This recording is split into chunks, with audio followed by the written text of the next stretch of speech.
He used to squeeze our toes. Zeke we called him, his real name is Ezekiel Francis Nair, but we called him Ezekiel Pistos Nair because his two front toes were just totally made a peace sign, on both his feet when he came out for a long time. And he would grab everything. It was like he had prehensile, or what they called. Yeah. Prehensile. Oh, prehensile. It was his Greek-sounding middle name that it didn't stick as his middle name. It was just our pet name for him. It was Pistos. Mm-hmm. Ezekiel Pistos. Bless you. Oh.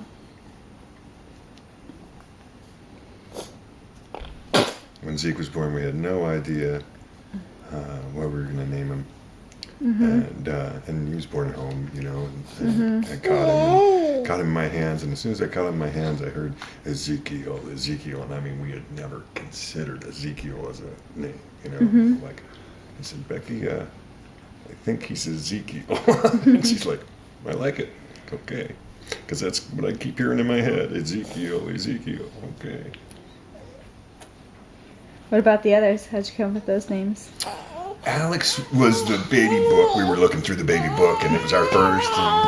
And I think, we both liked that name. Mm-hmm. And Aaron, gosh, I don't remember how we came to Aaron. He's Aaron Gabriel. I remember we just liked that whole sound. But I don't think we had Aaron's name picked out ahead of time at all. You had to see them? You had to see them first before? Yeah. Alex was, everything was by the book, We were in the hospital. We, kind of did everything by the book. Well, actually, we didn't do very well in the Lamaze classes.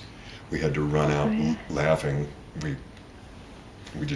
None of it made sense to Becky or I. We just got into a laughing fit in the first Lamaze class and actually had to leave because we couldn't stop laughing. The whole hyperventilation part of it, what they were teaching us in the 80s, early 90s just didn't make sense to me, and still doesn't actually. But it's worked for a lot of people. But we didn't employ that strategy because we had to leave the class. We had several friends who were in that class as well that stayed, and all had their kids right about the same time as Alex. Were you friends before you went to that class, or did you make friends with them then? Yeah, we were friends. I knew them before, for sure, before that class. And we only made one class. We made one class. Oh, yes. We laughed so hard we couldn't stop, and it was like, okay, I guess we're not right for this class. So we never went back. And Beck was all about home birth, and Alex was born in the hospital, but she just had a real natural way of birthing, and she went 14 hours before the epidural. Alex's had the epidural, started calling her sister, calling everybody, she was all high on the epidural and wanted to talk to everybody because the intense pain wasn't there, But then Aaron and Zeke, she did all the way through. Both of those were about 6-hour labors. And, that's not bad. With Aaron, we had Alex. He was almost 2, and she'd been laboring for a little while, and she was like, "This just isn't going fast enough." So we lived on the side of a hill, and she wanted to walk Alex up the hill, And so she carried Alex all the way up to the top of her hill. Her water broke up at the top of the hill, and then I carried Alex back down and helped her down, and Aaron was born just a short amount of time later. It really kicked her labor in. Yes, it did.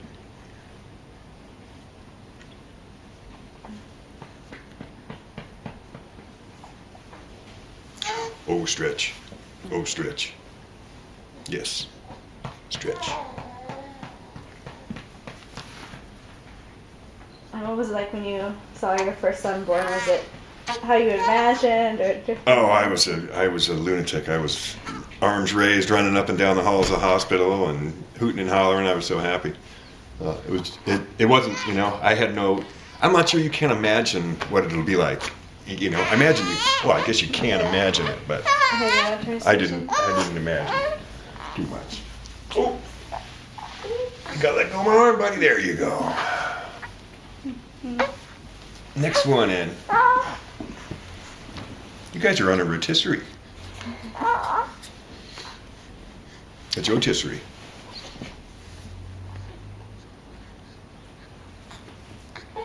But it was awesome, you know, just being a parent, and, you know, becoming a parent.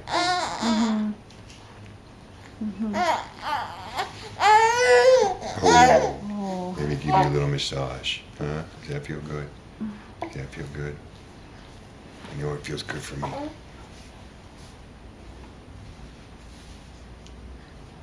And did you walk with all of them, or you walked with all of them to calm them after? No, Alex was like easy. I think he'd worked this plan out with his brothers, because he came in, he was so easy. He would sleep 12 hours through the night. Whoa. And take a 2-hour nap in the middle of the afternoon every day. From the time he was 2 months on, he was just like clockwork. And he came in right on the day of his due date. You know, I mean, he was just really like that. And we thought, boy, this is easy. You know, we can have more kids. You know. And then Aaron screamed for the first year of his life. We went, oh yeah, that's more like what's normal, isn't it? And Zeke was kind of in between them. He was pretty easy. It was pretty easy once you get to. Once they outnumber you, there's a certain resignation that might take place, and it just became a lot easier, I think, once Zeke was out, and we knew we weren't going to have any more at that point. So they were close enough in age, you know, because there's less than 4 years between all three, and that they started getting along with each other pretty well.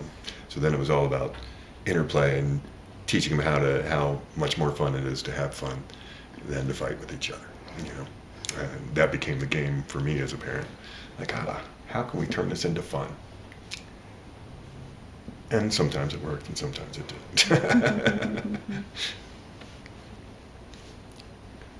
And sometimes they had an ant in their diaper, and that's why they were crying so much. That was a tough one. I remember that, like, because we just, you know, we're frustrated as parents, like, why? What's happening? What's going on? And, you know, and finally had to strip him all the way down until we found one ant. And it was a decent-sized ant. It was probably biting on his back, you know. And but we couldn't figure out, like, what's going on? Why? What? You know, especially Alex, because he was so easy. And he was not having an easy time that day. Oh, up you go.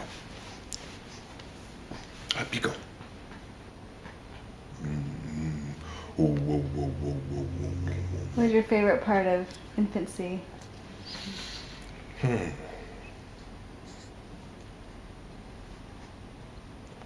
Gosh, hard to pick one. You know, everything's a phase with kids and with people, frankly. You know, everything's a phase. And so it's always just interesting to see what the next thing was going to be, you know, because they're always changing. Like all people, we're always changing. And as soon as it would get to the hard part of the phase, over time we began to see that that means it's about to change. Hang on, you know, don't get too wrapped up. Hang on, it's going to change, and then it would. The next thing would come in.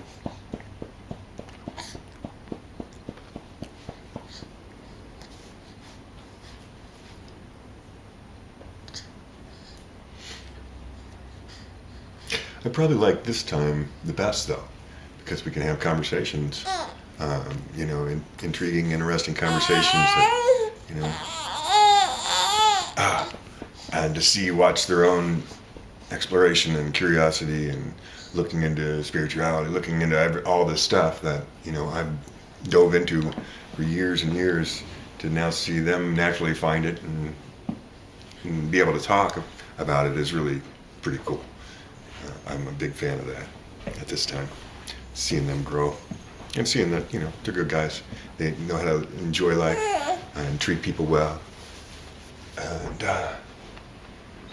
that's what it's all about. That's the hokey pokey.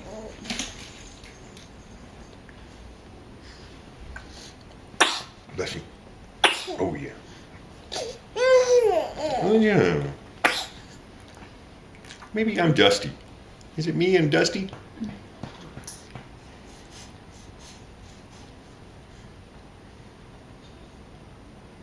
What were some of your experiences in the yurt? Besides washing the cloth diapers by hand and Oh gosh, there was so much there. You know, it was a very full year. The day we moved in, it got normally in Oregon, that was only 6 miles back from the coast, or so. Well, no, maybe 12 miles back from the coast, but it was fairly temperate and wouldn't freeze. But the day we moved in, our water, which was just a gravity fed out of a spring, black pipe came out of a spring in the side of the hill, you know, and that was our water. And about 400 feet down a hill and into the yurt, it froze. So my first day there, we had no water. Like, oh, well, this is different. So I had to go out and take all of it apart and put it into the stream until all those little cylindrical ice cubes came flowing out of the end of it. You know, like when a hose freezes and it shoots out all these, you know, because that's what had happened. It all froze on. Had to put it in the running water, and it would take a fairly long time because the running water was probably about 38 degrees, not very fast, not very warm. And eventually they all cleared up and put it back together again. And then it'd freeze overnight again. That was the first 4 or 5 days of yurt life. And it didn't make me want to leave it. So, you know, I don't know. It was like Winnie the Pooh time. You know, everybody you just did the day. That was what was there. There were no pressures, nothing beyond just being present to what was happening. Built all kind of natural things there, and just all these trees would grow out and then curve up, and they'd have a long time running this way before they'd curve up. And then there were just hundreds of them in the woods, and I took them down because I took some of them down, and some of them were dead, but they were perfectly dome shaped in a way. You could join the two and turn it into a dome, and they made a sweat lodge right over a stream, our stream that gave us water. And I built a deck over top of it, and, you know, with a hole in the center so you could dip water, and made a little sweat lodge right over the stream with moss on, you know, used all these branches to make the structure and then covered it in moss, so it was like a living roof sweat lodge. But it was just fun. No pressures of society. At that point, you know, I wasn't a big fan of society. And you know, I wouldn't say that's changed too much, but certainly some it has.